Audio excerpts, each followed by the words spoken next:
Oi, oi, gente boa de Deus.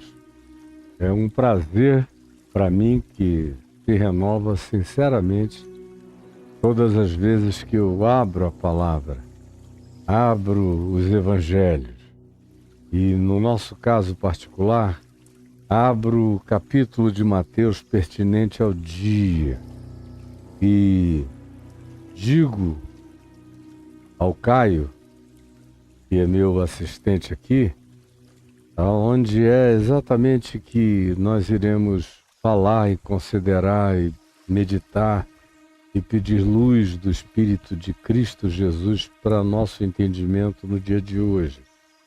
E hoje eu prossigo no capítulo 20, no mesmo texto em que nós temos estado, só que eu quero particularizar para poder finalizar essa narrativa do dono da vinha e aquelas levas de trabalhadores sobre as quais você tem me ouvido falar esses dias, os que chegaram às 6 da manhã, os que chegaram às 9, às 9 horas, os que chegaram às 12 horas, os que chegaram às 15 horas e os que chegaram às 17 horas.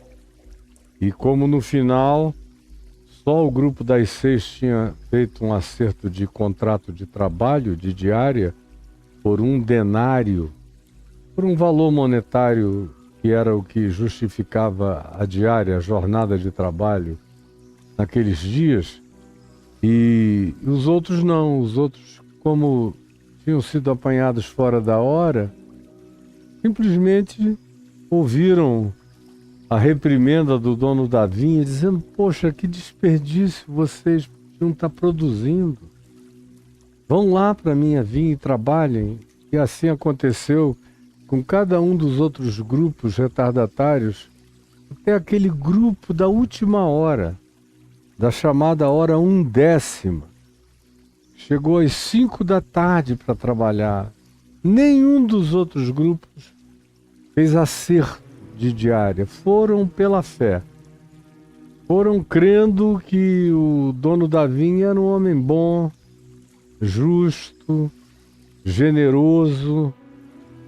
Provavelmente já tivessem tido experiências anteriores com ele, ou soubessem, nem que fosse só de ouvir falar, que ele era uma pessoa correta. E não tiveram medo, creram na palavra dele e foram.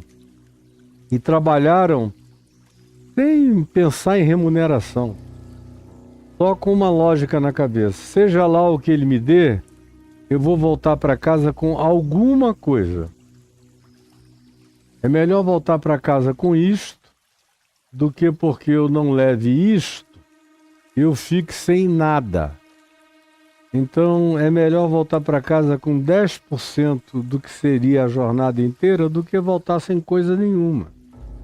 Com isso aqui eu levo um pão.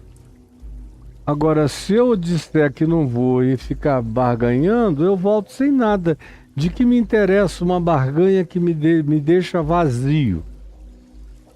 Essa era a lógica imediata de qualquer pessoa que está mais preocupada com a vida e com a sobrevivência, está mais preocupada com o que pode usufruir de qualquer tempo de trabalho, do que com aqueles que brigam por empregos e por remunerações pré-definidas.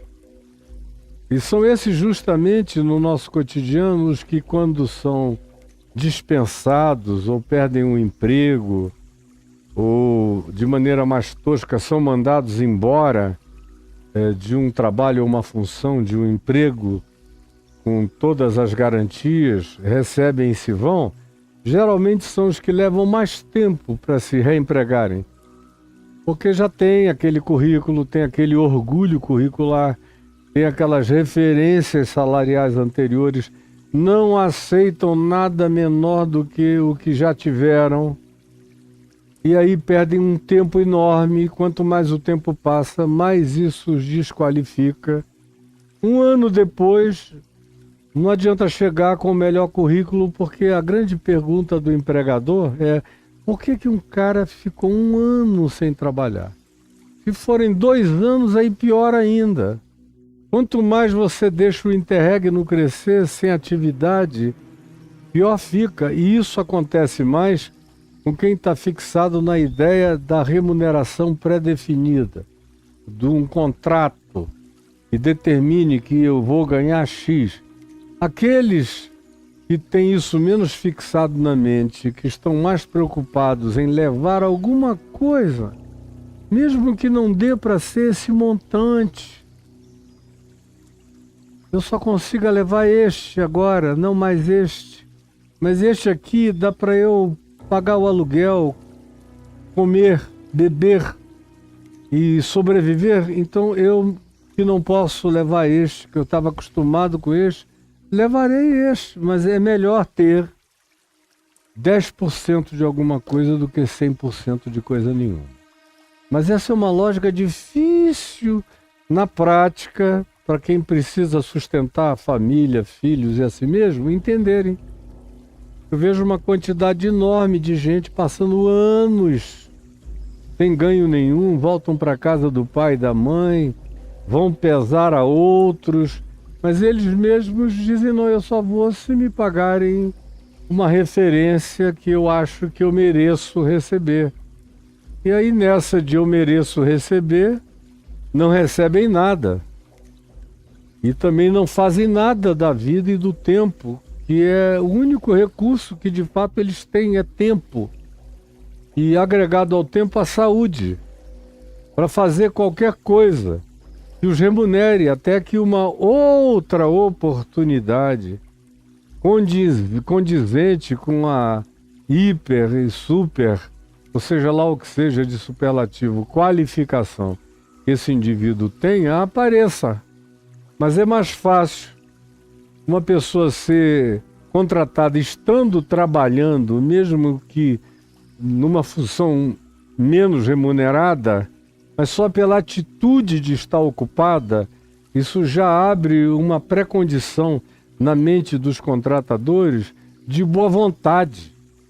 Eu já contratei milhares de pessoas, já paguei milhares de salários, já assinei milhares de carteiras. Eu sei o que eu, do lado de cá, de quem observa, apreciei e aprecio nas pessoas.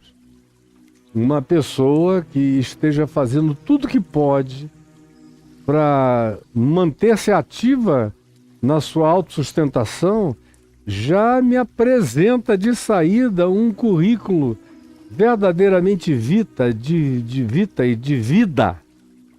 de atividade que me internece, que me interessa. Esse tipo de gente me interessa muito.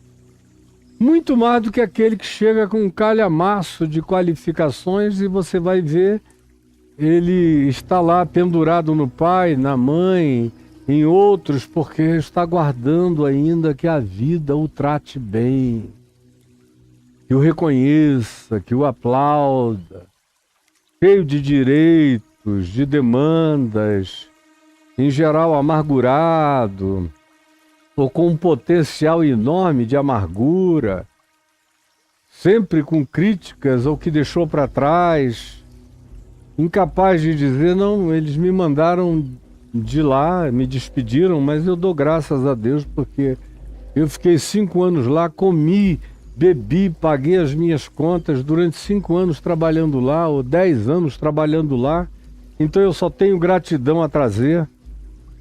Isso já estimula quem vai contratar. Eu não estou contratando uma arenga, não estou contratando uma denúncia, não estou contratando um indivíduo que vai criar um problema enorme no dia em que, porventura, por alguma razão ou necessidade minha, eu tiver que dispensá-lo, ou dispensar junto com ele outros, porque a vida é dinâmica. Então, eu sei o que eu estou dizendo a vocês. Uma pessoa em atividade, por mais que a atividade não esteja em relação à sua própria qualificação de preparação no nível dela, mas isso a valoriza infinitamente mais do que qualquer que seja a desocupação superqualificada. Aí você pergunta, o que isso tem a ver com essa parábola aqui? Tem tudo, né? Porque a gente tem o grupo das 9, o grupo das 12, o grupo das 15 e o grupo das 17 horas. Indo trabalhar só porque era melhor trabalhar do que não trabalhar. Era melhor levar alguma coisa para casa do que não levar coisa nenhuma. Mesmo que não tivesse havido promessa alguma. A oferta de trabalho já era a promessa em si, a graça em si. Já era uma bondade em si. Já era em si uma oportunidade. E foram. Agora, os que chegaram às 6 da manhã, fizeram um contrato e ficaram esperando que, no mínimo, o contrato fosse honrado. Mas quando viram que os que trabalharam só 1 hora, ou só 3 horas, ou só 5 horas, ou só 9 horas, ganharam o mesmo tanto que a eles tinha sido acertado no contrato firmado e ficaram com raiva do dono do dinheiro, e ele não era um presidente da República, ele não era o gestor de bens públicos, ele não era um presidente de autarquia, ele não estava tirando o dinheiro dos impostos da população para fazer benesses segundo a sua preferência ou segundo a sua veneta de generosidade particular, para com ninguém. Ele estava tirando do que era dele, do que ele produzia, era iniciativa privada, o dinheiro era dele, o campo era dele, o investimento para manter as vides era dele, o pagamento dos trabalhadores que colhiam as uvas era dele, o pagamento de investimento nos que pisavam as uvas no lagar era dele, dos que ensacavam as uvas no vinho fermentado, no odre, e a compra dos odres era dele. O processo inteiro era responsabilidade dele, o dinheiro que entrava era dele, ele pagava todos a quem ele devia e ele fazia o que ele quisesse com o dinheiro dele. Se ele quisesse pegar o dinheiro todo e dar aos pobres e pronto, e acabou, era problema dele. O Evangelho carrega essa liberdade absoluta. Por isso a economia que a gente vê Jesus ensinar no Evangelho, ela não é comunista, nem poderia ser, porque comunismo é um sistema fechado, é obrigatório. Se é obrigatório, já não tem a ver com o Evangelho. No Evangelho, tudo é voluntário. Tudo carrega a qualidade do voluntariado, da minha disposição de coração. Obrigatório é a taxa, é o imposto, é aquilo que eu pago ao Estado, seja qual seja a natureza do Estado, pela utilização dos serviços que esse Estado tem que promover para essa comunidade social em geral. Isso é obrigatório. Agora, no mais, essa coisa de eu ter a capacidade de produzir muito e ser obrigado a distribuir equânime e equitativa igualmente do ponto de vista aritmético e matemático, tudo com todo mundo, não é algo que se encontra em Jesus. Em Jesus, quem tem mais, consegue produzir mais, pensa mais, encontra maior qualificação, aproveita melhor as oportunidades, não se diz que ele está cometendo qualquer erro por fazer isso. Por outro lado, se diz que tem gente que tem menos capacidade. Na parábola que a gente vai ver mais adiante aqui no capítulo 24, na parábola dos talentos, você vê isso, ele deu talentos para cada um conforme a sua capacidade de desenvolver aquele talento. Tem gente que recebeu 5, tem gente que recebeu 3, tem gente que recebeu 1. O que recebeu 5 saiu multiplicando. O que recebeu 3 saiu multiplicando, e o que recebeu 1 sentou em cima, não fez nada, abafou, não produziu nada, não gerou nada. De modo que no espírito do Evangelho existe um estímulo à liberdade de produção pessoal, individual. Há um estímulo, especialmente nos dias de Jesus, onde o Estado era o romano e que não se comprometia com o bem-estar popular de ninguém.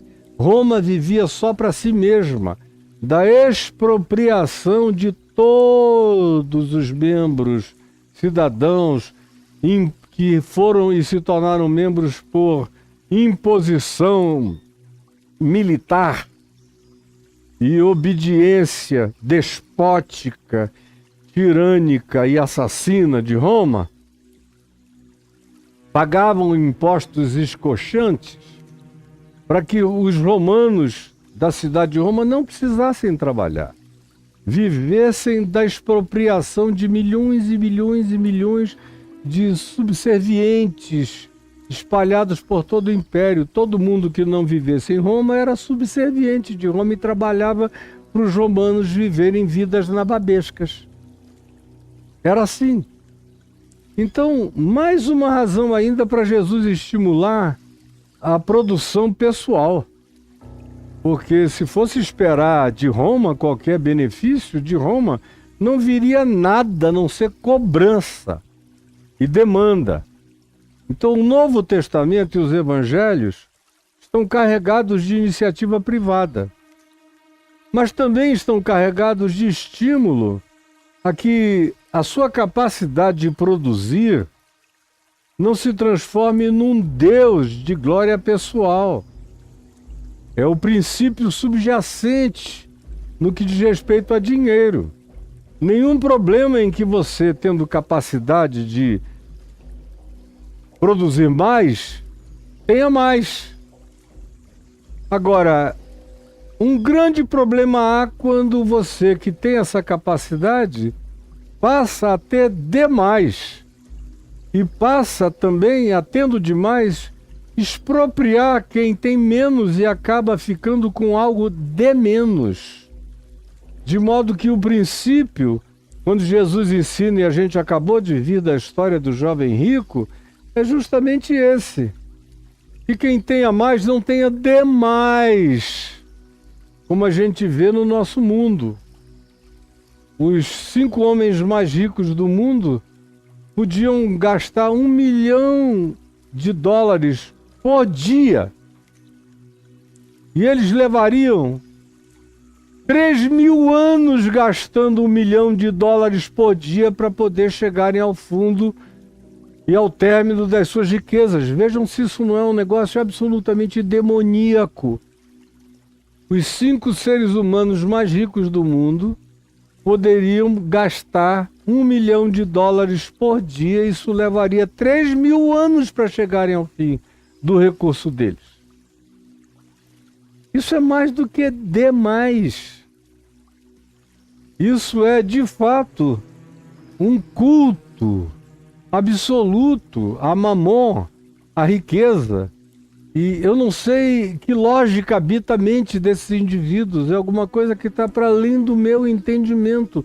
Tem que ser algo completamente tarado, compulsivo, na sua irracionalidade, na sua loucura, na sua ânsia de empoderamento, ou de demonstração, ou de esmagamento dos outros, ou de garantia de que eu tenha meu exército particular, minha rede de satélites particular, minhas evasões planetárias particulares, o que quer que queira, meu bunker de milhares de metros quadrados cavado embaixo de fazendas imensas com comida para uma quantidade enorme, porque eu não faço nada para impedir guerras, eu vivo de armamentos e de guerras e de calamidades e de venda de serviços para as guerras e conflitos humanos. Isso é que me enriquece. Então, se eles se matarem uns aos outros, eu só garanto que o meu bunker me dá lugar para existir durante muito tempo, e a maioria deles não pensa nem nos filhos, nem nos netos. Mas assim mesmo eles têm comida lá no bunker para ficarem lá 1000 anos, se for o caso, 120 anos, 150 anos, o tempo de uma radioatividade se esgotar.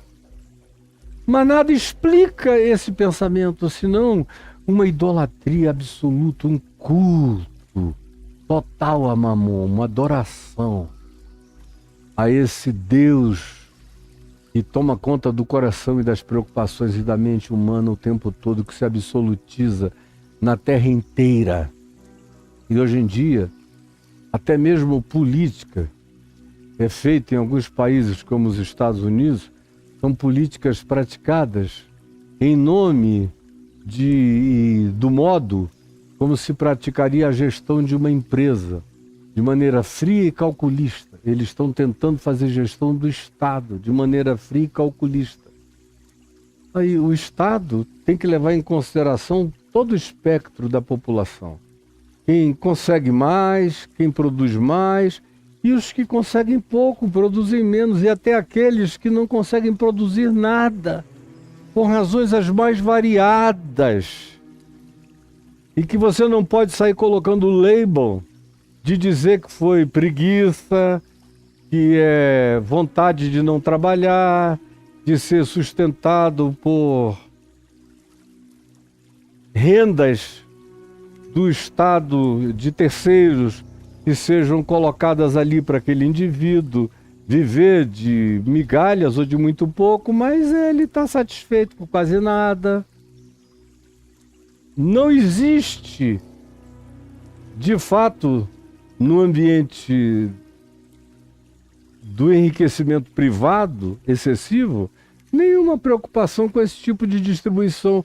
E um Estado que se oriente por uma mentalidade exclusivamente empresarial vai sempre beneficiar quem pode mais, produz mais e tem mais, e vai sempre expropriar quem não pode nada, produz menos ou não consegue realizar nada por razões das mais diversas, inclusive muitas vezes por deficiências mentais, por deficiências físicas, por enfermidades, por transtornos variados e sociais e econômicos, pela acumulação de miséria familiar, enfim, são tantas as razões.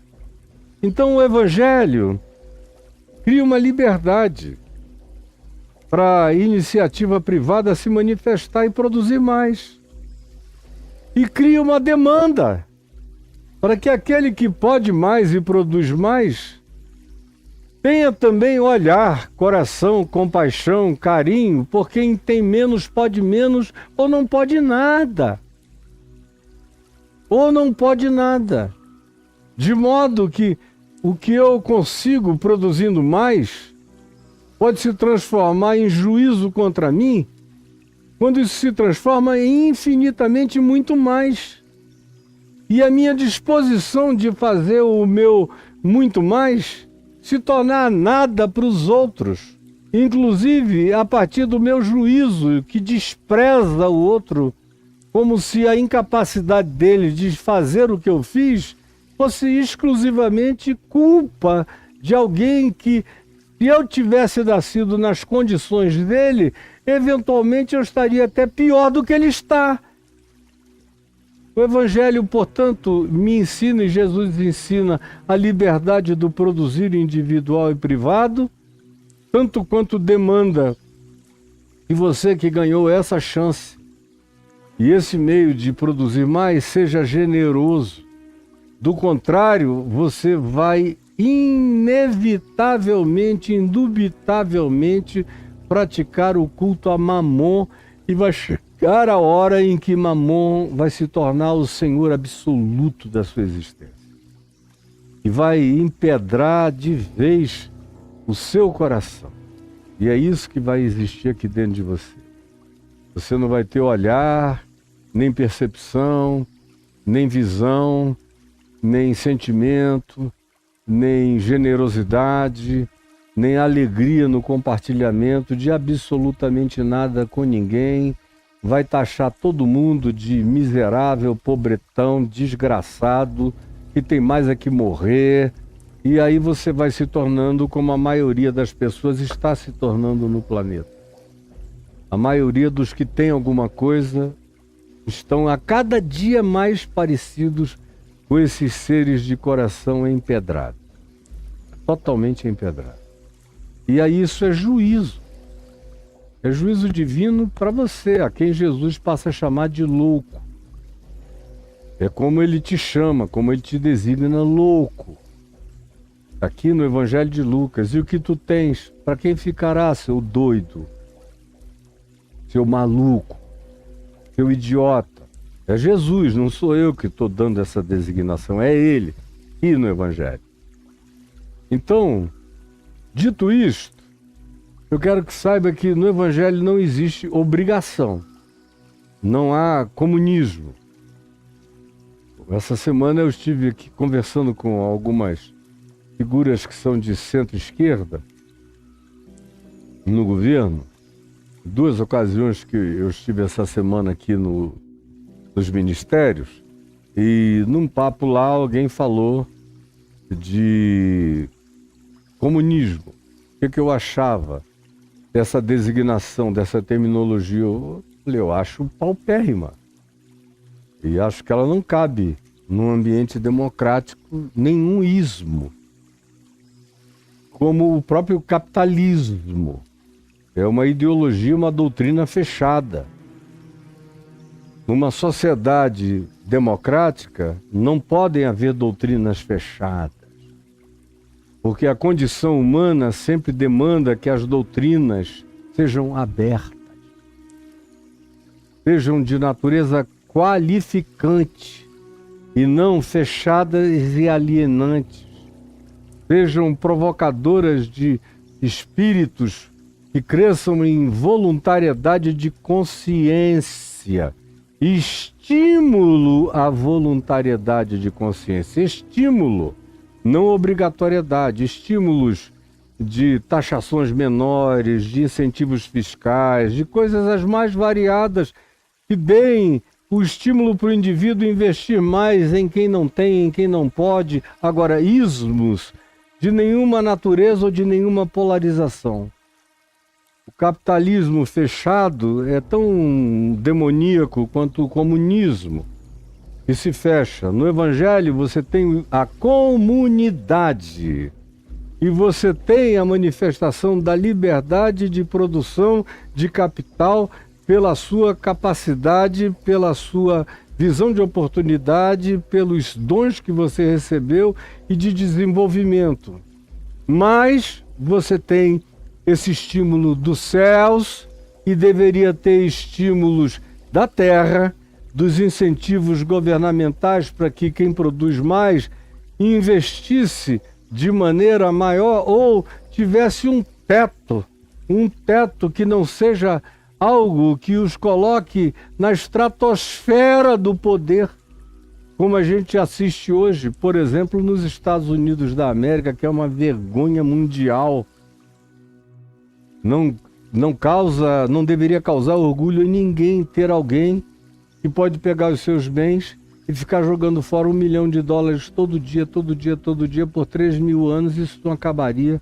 Isso é a própria designação de um sistema infernoso, maligno, que está pedindo juízo de Deus contra si próprio. Há um juízo que virá sobre esse estado de coisas. Agora, olhando imediatamente, o que você encontra no livro de Atos dos Apóstolos, no capítulo 4, não é comunismo. O que você encontra ali é cada um conforme as suas posses, dando voluntariamente, ou seja, se quisessem, aquilo que achavam que deveriam doar. E colocavam para ser distribuído para quem? Para o sustento dos apóstolos? Não. Era para os pobres, as viúvas e os órfãos. Essa é a designação do dinheiro em Atos, no capítulo 4, quando a comunidade viveu, a igreja viveu um período comunitário de distribuição e ninguém passava fome entre eles e tudo que eles tinham lhes era comum. Mas isso não era obrigatório. Quando Ananias e Safira fizeram aquela confabulação conjugal de dizer vamos mentir para eles, e de fato nós vendemos uma propriedade que nós recebemos por ela isto mais isto. Então vamos esconder isto e vamos levar lá para a igreja só isto e dizer que isso foi o todo que nós apuramos na venda. Aí Ananias foi sozinho e falou, está aqui, Pedro, o todo que eu apurei na venda da minha propriedade. Pedro não estava afim disto mais isto. Ele só estava afim de uma coisa, que ali não se introduzisse a perspectiva da mentira entre eles. É só o que está em questão, a mentira. Aí ele diz, Ananias, por que tu estás mentindo ao Espírito Santo? Porventura, o terreno não era teu, a propriedade? A venda, o que tu apuraste na venda, é todo teu. Você não tem obrigação nenhuma de trazer nada para cá, de doar nada aqui. Mas por que tu estás mentindo? É tudo teu. Por que tu não fizeste o oposto? Ou seja, não precisavas teres trazido nada. Mas não vem mentir. Por favor, não vem mentir. A gente está lutando contra a mentira, que é o poder do diabo, que é o mentiroso, que é o pai da mentira, que mente e é homicida desde o princípio, com todas as nossas forças, e você vem introduzir mentira em nome de uma pseudo-devocionalidade. Aí na mesma hora o Ananias caiu duro, teve uma crise cardíaca, morte súbita, caiu duro. E naquele tempo não havia atestado de óbito, nem nada disso. Aí vieram os rapazes, pegaram o corpo dentro de Ananias e levaram para alguma sepultura, ou da família dele, ou seja lá qual fosse o lugar, o cemitério, onde ele foi sepultado. Algum tempo depois, entra naquele lugar, naquele cenáculo onde Pedro estava, a mulher dele, Safira. E aí Pedro olha para ela e ela vem sem saber de nada do que tinha acontecido com Ananias, seu marido. E Pedro perguntou a ela, Safira, dize-me, por quanto vocês venderam aquela propriedade? E aí ela, repetindo o marido, falou, olha, por isso aqui, um valor X. Aí Pedro disse, Safira, por que que, semelhantemente ao teu marido, tu mentes ao Espírito Santo? Você não crê que Deus é vivo? Que Cristo Jesus ressuscitou dos mortos? Que nós não somos e não fomos chamados para ser o povo da mentira, nem da hipocrisia, mas o povo da verdade, da sinceridade e da liberdade. Tudo que você tem é seu, você não é obrigado a trazer nada, mas não venha trazer mentira, porque a mentira é que não é tolerada. A gente não vive de dinheiro, a gente aqui nessa comunidade está tentando viver de verdade. Olha, aí atrás de ti estão os jovens que acabaram de sepultar o teu marido porque mentiu ao Espírito Santo. E não tem a ver com dinheiro, tem a ver exclusivamente com essa disfarçatez que é o próprio diabo entrando dentro da comunidade. Nós não queremos isto. E eles levaram teu marido e levarão a ti também na mesma hora. Safira teve também uma morte súbita e foi sepultada. Essa é uma história grotesca para os nossos sentidos modernos, contemporâneos, mentirosos, falaciosos, hipócritas. A gente acha isso de um rigorismo extraordinário e não entende que o teor da mensagem é justamente aquilo que a gente não suporta. E é o apelo dramático para a vida na verdade. para viver em verdade, sem mentira, sem máscara, sem hipocrisia, sem disfarçatez nenhuma. O que é, o que não é, não é. E Deus não está me obrigando a nada, é livre-arbítrio mesmo. Então, esse é o princípio que o Evangelho ensina. O que é teu é teu. Toma o que é teu. É o que se diz no verso 14, é teu. Você trabalhou, você vendeu, você ganhou. Aqui no caso da parábola é vender o tempo de serviço. Por 1 denário a jornada, leva o que é teu. Agora, não te metas no que é meu. Porque eu também, como indivíduo da iniciativa privada particular que vivo com todos os riscos, com a obrigação de te pagar, com a obrigação de sustentar o negócio e com a implicação de falir, me arrebentar todinho junto com o negócio, tenho também o direito de fazer o que eu quiser do que é meu. E eu resolvi, ao invés de guardar para mim, eu resolvi compartilhar com quem trabalhou uma carga horária menor do que a tua, mas o meu coração decidiu ajudá-los. E daí? O que que você tem a ver com isso? É liberdade no reino de Deus, a liberdade. É justiça, paz e alegria no Espírito Santo. O que implica em liberdade de investir, de dar, de distribuir, de compartilhar, e uma consciência que avalia se o que eu tenho é o bastante para mim, para eu viver uma vida módica, simples, segura, minimamente, necessariamente previsível. E eu faço com o que eu tenho a mais o que eu quiser. Como particularmente eu tenho feito a minha vida toda, desde os 18 anos de idade, sem nenhum arrependimento. Tudo que eu tenho para eu poder comer e beber esse dia, essa semana e esse mês, eu dou graças a Deus. Mas se chegar alguma coisa a mais, eu nunca guardei para o mês seguinte. Eu sempre fui vivendo do pão nosso, que a cada dia o Senhor nos dá, e nos trouxe, mas essa é uma escolha minha. Não haveria nada demais se você guardasse alguma coisa para o mês seguinte, para o outro. Agora, uma coisa é você ter pão, outra coisa é você ter uma rede de padaria só para garantir o seu pão. E ninguém mais comer daquilo que você próprio produz. Aí você começa a criar e chamar juízo para si. Porque a gente tem que olhar em volta sempre.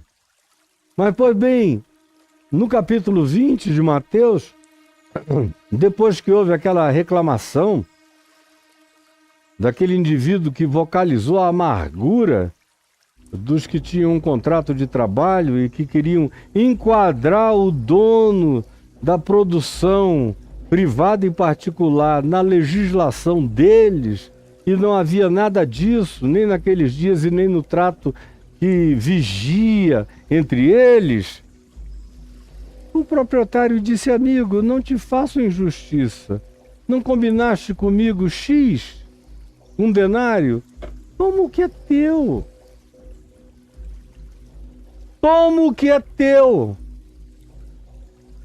E vai-te, pois quero dar a este último tanto quanto eu dei a ti, do que é meu. Eu não estou te obrigando a dividir o que eu contratei contigo com os demais. Não estou tirando do que é teu para dar aos outros. O teu está intocável. Agora, do que é meu, eu faço o que eu quiser.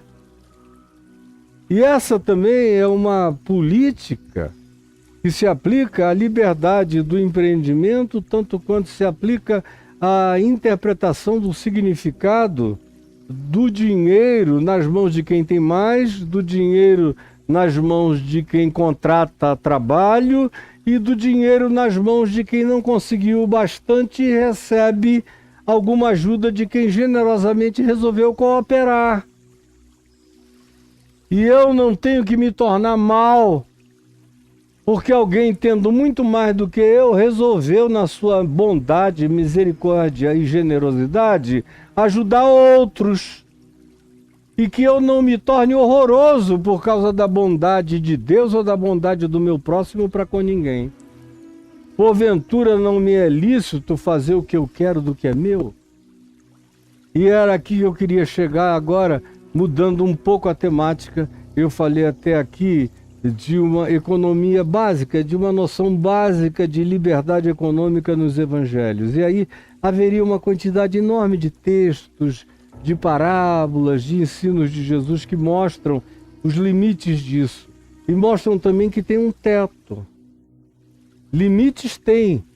Não existe nenhum ismo determinante, nem comunismo que fecha para tudo, e nem capitalismo que abre para quem ganha indefinidamente, o céu é o limite. Não tem limites, porque a gente vive num planeta com recursos limitados e com uma população que não é igual. Dizer que nós somos todos iguais é mentira. É mentira, nós somos iguais na nossa essência diante de Deus. Diante de Deus nós somos todos iguais. Mas em relação uns aos outros, nós não somos iguais. Tem gente com uma inteligência muito maior. Tem gente que nasceu num lar, numa família estruturada, com bens que vem passando de pai para filho, com recursos e possibilidades bem diferentes de outros que nasceram de escravos, escravizados, acorrentados, diminuídos, acachapados, proibidos. E você vem dizer que nós somos todos iguais? Nós somos todos iguais para fins de recebermos todos o mínimo necessário para cada um ter a chance de botar o pé no mesmo patamar de onde começam a haver as liberdades de desenvolvimento, de criatividade, para que cada um cresça, apareça, se desenvolva, produza, vá adiante. Mas essa plataforma só aparece depois de um tempo. Originalmente as diferenças são galopantes, são gritantes, são estelares. Não dá para eu me comparar com quem nasceu em outras circunstâncias. Eu sei o quão favorecido eu sou de ter sido neto do meu avô, filho do meu pai, e de ter tido tantas pessoas na minha vida, tantas oportunidades. Não é a mesma coisa quando eu olho para outros. E o que é que o meu coração sente? Responsabilidade no sentido de diminuir o gap, de ajudá-los, de facilitar, de promover, de incluir, de estimular. É o que eu fiz e tento fazer a vida inteira, sabendo que também existe um teto. Se não existe na economia ou na ideologia, mas existe no Evangelho um teto pelo qual eu deva me orientar, a partir de cujo volume as coisas começam, ao invés de serem bênção e prosperidade, começam a ser atração de juízo contra a minha vida. Porque tanto mais quanto eu não tenha tetos nem limites, menos olhar e coração eu tenho para perceber o drama e a dor do próximo. Dito isto, eu introduzo um subtema nessa questão. Preste atenção em mim. Está me olhando? Toma o que é teu e vai-te. Que tem a ver com tudo. Nesse caso aqui tem a ver com esse salário e tudo mais, mas tem a ver com tudo. Se você pegar essa expressão e observar, você vai ver que a aplicação dela é indefinida. Toma o que é teu e vai-te.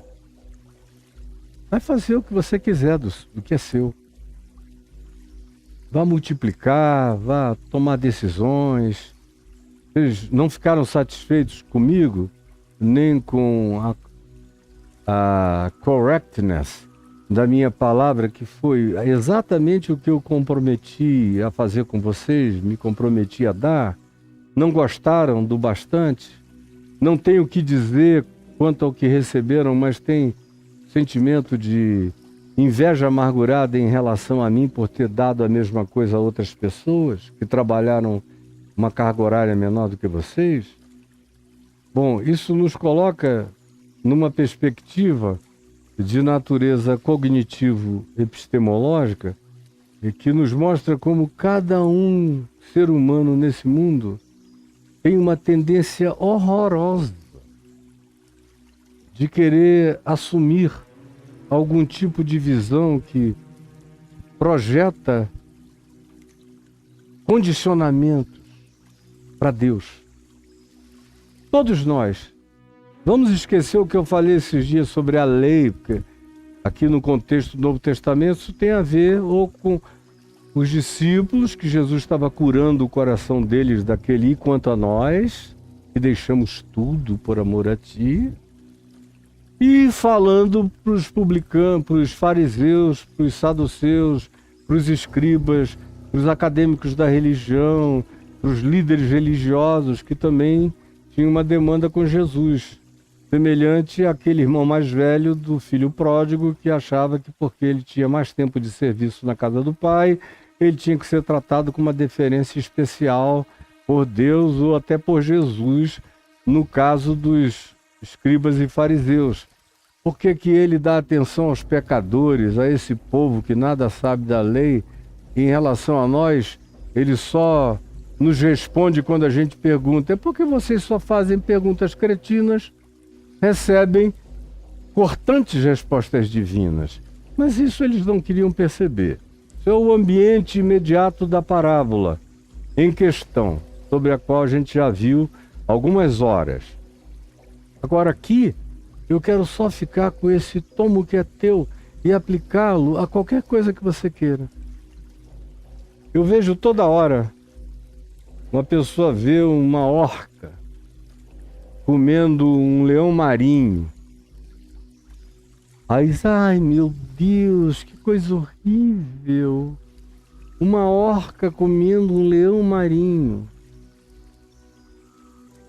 Aí eu digo, mas por que que você está assim? Essa orcona comendo um leão marinho.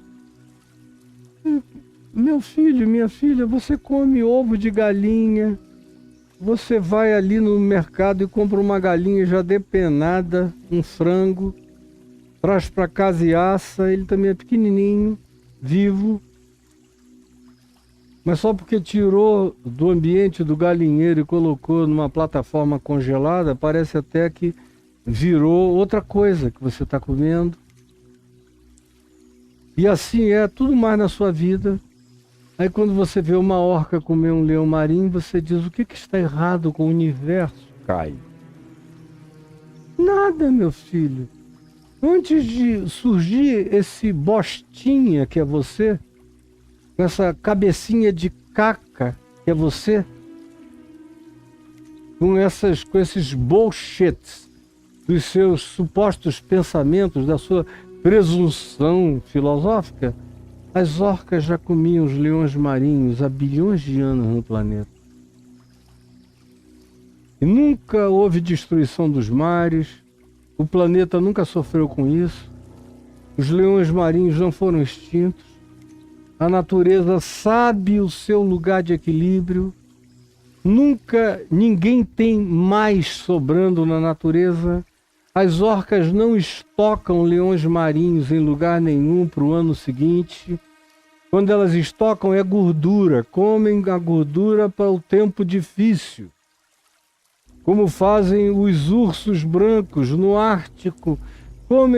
Comem para poder estocar a gordura para hibernação, mas não guardam em lugar nenhum e a natureza continua o seu processo em equilíbrio constante. Não há nenhuma desarmonia jamais. Não houve até que nós, que temos esse olhar moralista, que queremos enquadrar a natureza no nosso olhar moral, que queremos enquadrar Deus no nosso olhar moral, aí perguntamos: ó Deus, aonde estavas tu? Por que tu deixastes que uns que não mereciam tanto ganhassem alguma coisa e quem trabalhou mais ganhasse só aquilo que lhe era devido? Como é a questão original no texto. Por que tu estás praticando essa maldade de seres tão generoso? Ou então, ó Deus, por que pessoas que já tiveram uma vida, uma proliferação de coisas que são consideradas transgressões de mandamentos religiosos ou divinos, que tá, tenham saúde, sejam bonitos, tenham boa estatura, prossigam na vida e lá adiante se deem bem e casem bem e tenham filhos saudáveis e equilibrem a existência, enquanto eu, que fiz tudo certo, casei com a mulher errada, com o homem errado, frequentei a igreja, os lugares de culto, os lugares de condicionamento de comportamento pela via da religião ou de qualquer que seja o moralismo. No entanto, não me dei tão bem na vida. Onde estavas tu que não me deste um empurrão, que não me puseste adiante? Por que, ó Deus?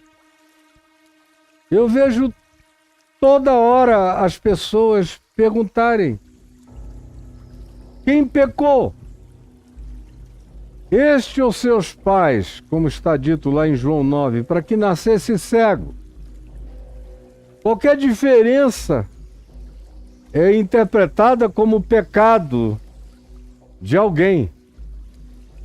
Se eu olho para alguém e digo, não, a meu juízo, essa é uma pessoa que, se dependesse de mim, se eu fosse Deus, ela teria muito menos, ela receberia muito menos, ou ela não teria nada se eu fosse Deus. Ou se eu fosse Deus, as orcas não comeriam os leões marinhos. Se eu fosse Deus, orcas teriam que brigar com tubarões de tamanho equivalente numa guerra oceânica extraordinária, o que no fim de tudo iria acabar desequilibrando a própria estrutura e a harmonia da natureza. Porque esses entes já sobrevivem nos nossos mares há mais do que bilhão de anos. E a Terra está aí, absolutamente harmônica, até que a gente apareceu. Nós somos o diabo terrestre.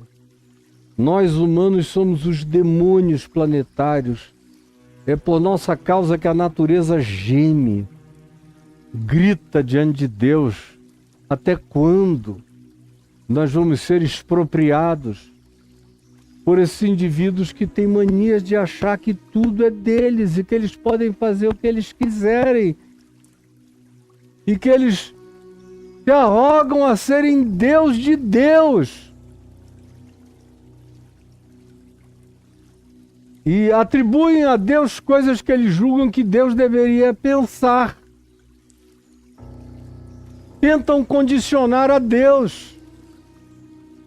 É por isso que eu tenho tanta ojeriza de ouvir a expressão Deus pensa isto. Cara, pega essa tua expressão, transforma num supositório de tu e enfia em algum lugar e explode longe daqui. Pelo amor de Deus, você não sabe o que Deus pensa. Deixa de ser idiota, você não sabe, ninguém sabe o que Deus pensa.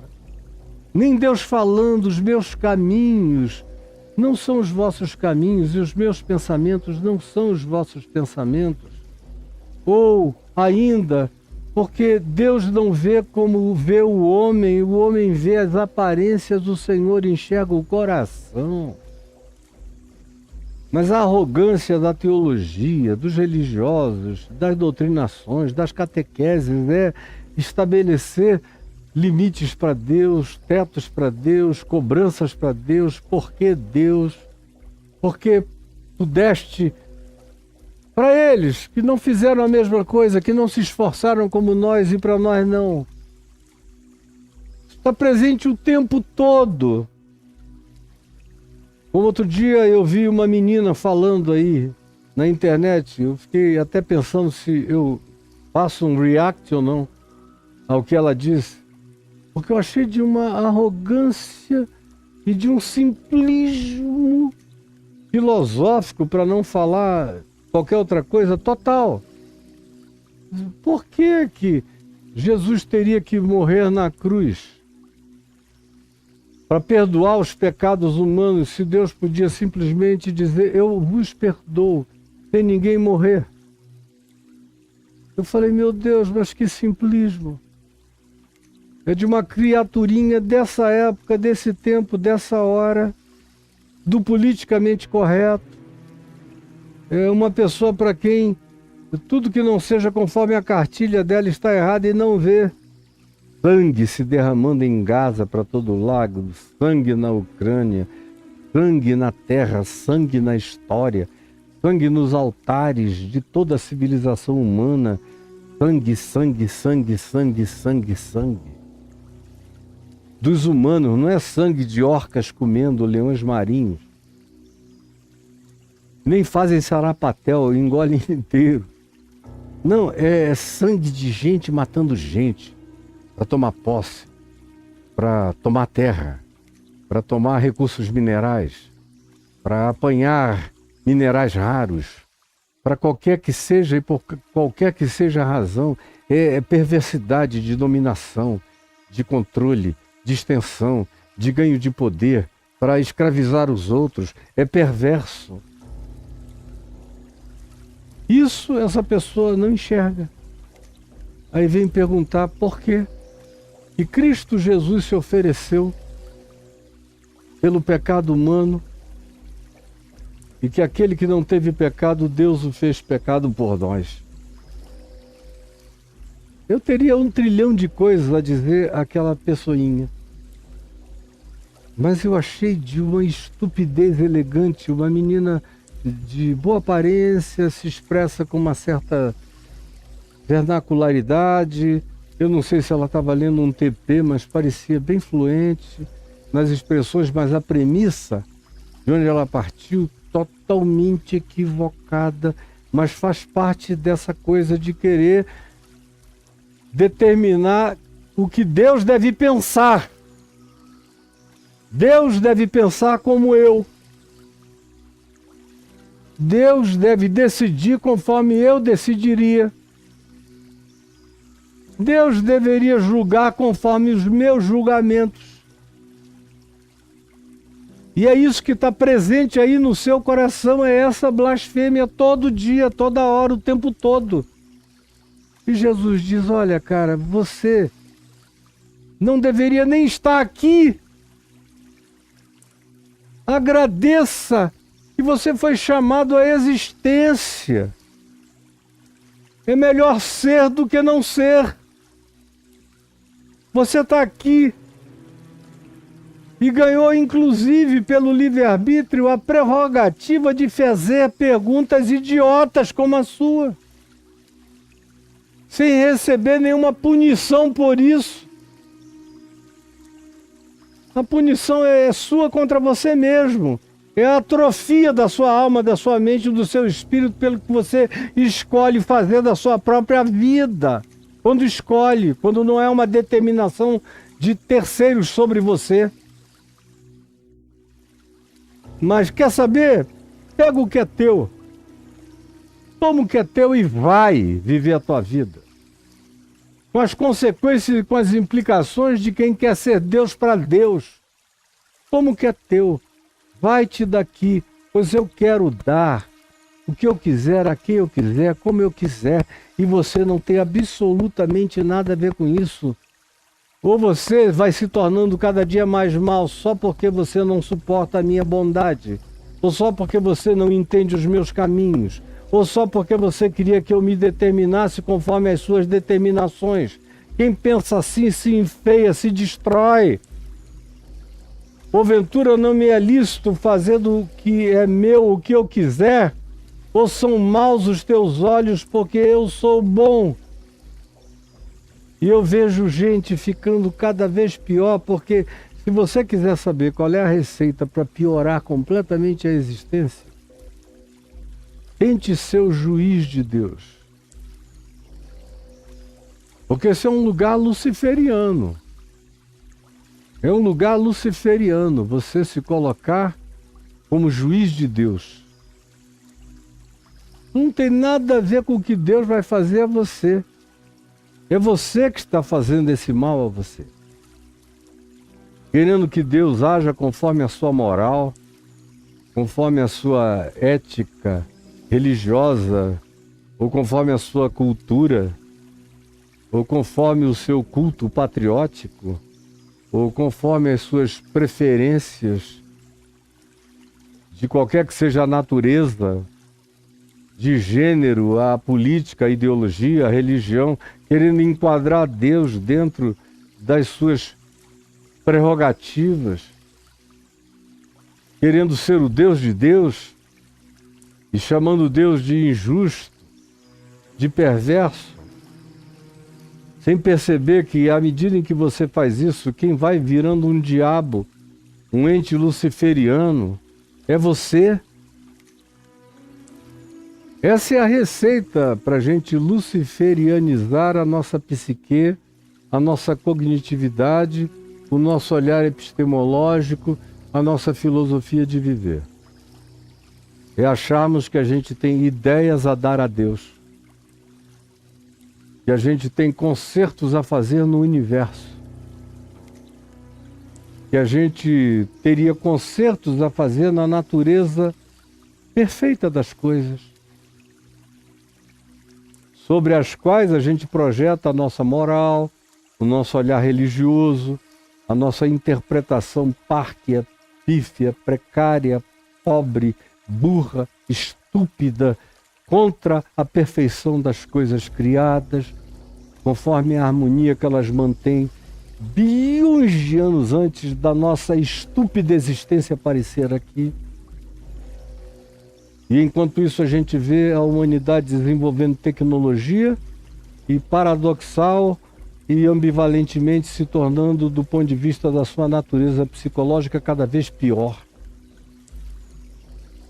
Quanto mais tecnologia e tecnomagia, menos amor, menos solidariedade, menos misericórdia. Daqui a pouco tem robôs fazendo serviço de mulher e haverá robôs fazendo papel de homem na casa. Eu sei de mulheres que estão esperando apenas o robô vir com um pinto gostoso. Daqui a pouco, daqui a 5 anos, os robôs vão estar todos aparatados. No máximo 5 anos, com genitália idêntica a uma genitália feminina, uma pelvis totalmente feminina, uma pele, já conseguiram criar peles idênticas à pele humana, uma sensação de carne cobrindo a estrutura esquelética, robótica, de tal modo que serão como carne sobre os nossos ossos, o que haverá nos robôs, bocas macias. Agora mesmo, cientistas australianos desenvolveram o primeiro olho robótico, totalmente perfeito. Vai ser colocado ali no lugar das câmeras dos robôs. Vai ter o olho que você quiser. Cabelo, totalmente. Vai parecer os androides do Blade Runner 1, que eram perfeitos, indistinguíveis dos humanos. E eu conheço gente que já me disse: eu vou casar com uma robô gostosa que vai obedecer a minha programação. Eu vou ter um marido robô que vai ser uma delícia. Vai ser o macho mais desconstruído do mundo, a serviço dos meus comandos, conforme o algoritmo que eu predetermine. Mas a grande surpresa que a gente também vai ver no futuro que esses equipamentos vão começar a criar autodeterminação contra a tirania humana. Inevitavelmente isso vai acontecer, é só uma questão de tempo. Mas eu estou falando é que, apenas ilustrando o fato de que tem gente que diz: o mundo para mim será ideal quando inclusive o meu companheiro ou a minha companheira for um ser criado por mim para mim, de acordo com a minha escolha, imagem e semelhança, como hoje eu fiquei vendo que os 14 filhos do Elon Musk todos nasceram in vitro, com ele determinando o sexo masculino para cada filho. Ele não queria ter mulheres. Aí nasce um menino de vitro que se sentia mulher e que fez uma operação transgênero. E ele ficou com tanto ódio que expulsou e não fala.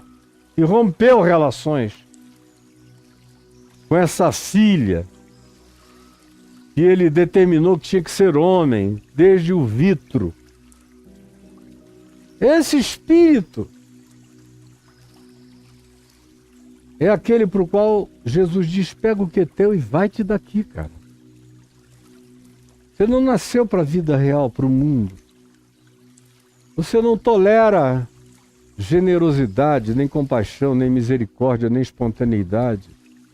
E você fica querendo corrigir a Deus, a perfeição de Deus, a existência e conclusão, os teus olhos vão ficando maus. E só para eu concluir aqui, chega uma hora e que os olhos da gente ficam tão maus, a nossa interpretação se torna tão perversa, que a gente se torna diabos incuráveis. É o que Jesus chama em João, no capítulo 8, de filhos do diabo. É um negócio forte, vindo da boca de Jesus, é uma expressão violenta. Filhos do diabo, ou como Jesus chama na parábola do joio e do trigo, filhos do maligno. Ou como ele chama em Lucas 16, na parábola do administrador infiel, filhos das trevas, filhos do mundo. Ou, como Paulo chama, escrevendo aos Tessalonicenses, filhos da noite e das trevas.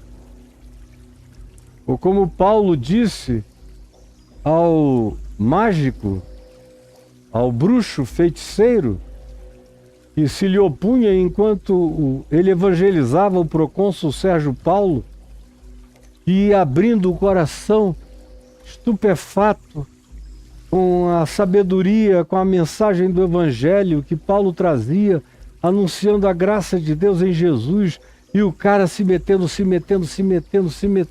arrancando a palavra do coração do homem. Chegou a um ponto que Paulo olhou para ele e disse o impensável do nosso ponto de vista. Olhou para ele e disse: ó, filho do diabo, cheio de todo engano e de toda malícia, até quando perverterás os santos e retos caminhos do Senhor? Eis aí sobre ti a mão do Senhor, e tu ficarás cego por algum tempo. Na mesma hora caiu sobre ele luz e escuridade, e guiado pela mão foi levado pelos outros e retirado daquele lugar. Se você quiser a receita para se tornar um ente mau, com um olhar mau, tente corrigir Deus, tente e olhe em volta e diga: se eu fosse Deus eu faria tudo diferente. Eu tenho muita compaixão desses seres humanos que vão dizendo: se eu fosse Deus o mundo era diferente. Deus me livre de ser teu filho, de ser teu irmão. Gente assim é totalmente descompensada, não tem limites.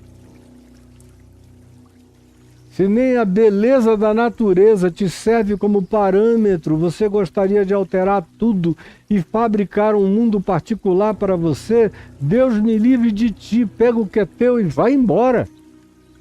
Vai para Marte. Vai com Elon Musk e com Trump para Marte. Porque você está fazendo mal à Terra, cara. Porque você aceitou a receita dos olhos maus e perversos. Esse é o seu juízo, que não é trazido pelos céus contra você. Ele brota de dentro de você mesmo, polui os seus olhos, arruína a sua mente, o seu olhar da vida, torna você essa criatura de designação maligna. Eu sei que é forte essa palavra, mas ela é útil e necessária. Senhor Jesus, eu te peço que o que eu disse com toda a sinceridade do meu coração, crendo que eu falei aquilo que são princípios revelados por ti nos evangelhos, cure a mente, o coração, as ideias fixadas, engessadas, o olhar poluído, e que vai se entrevando, e que vai se malignizando, e que vai implantando em nós interpretações luciferianas da vida, aonde até Deus está sob nosso julgamento. Salva-nos dessa idiotice. É o que eu te imploro, em nome de Jesus. Amém, amém e amém.